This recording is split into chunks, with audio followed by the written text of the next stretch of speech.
If you're a woman in your 30s or 40s, come closer. We have a meeting. Right now, in 2026, you cannot afford to stay hidden because the difference between where you are right now and where you ought to be is just one thing, and that is visibility. So you've spent the last 5 to 15 years learning, honing your skills, growing your expertise, collecting lived experiences and stories. Now that is your biggest advantage. That is what sets you apart. And I need you to know that right now in 2026, the women who are winning, they're not the most qualified women in the room. They're the ones who show up boldly and say what they know. They're the ones who make themselves visible. And I know you may be thinking, oh, I'm in my 30s, I'm in my 40s, it's already too late for me. And that is not true.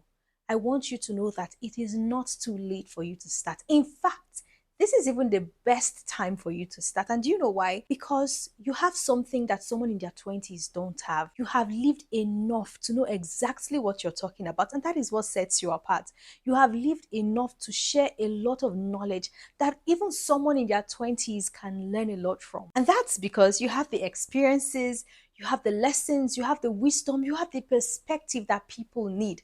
And the only thing standing between where you are right now and where you ought to be in like the next 6 months is one decision: the decision to be seen, the decision to be visible, to show up and let people see you and know who you are. Star, I've said this over and over again, and I'm not going to stop saying it because it's important. I need you to stop being the best kept secret in your industry and start showing up.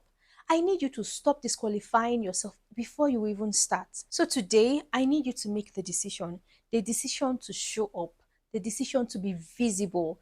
And I don't want to be all talk and no action. So here's what I'm going to do. Over the next 30 days, I am committing, God help me, I'm committing to showing up every single day and teach you at least one thing that I know that you need to know about building an intentional personal brand. And today is day one. So my push for you today is to make the decision to start showing up and being visible. Okay? Remember, you've got this, I've got you, and God's got us. See you tomorrow.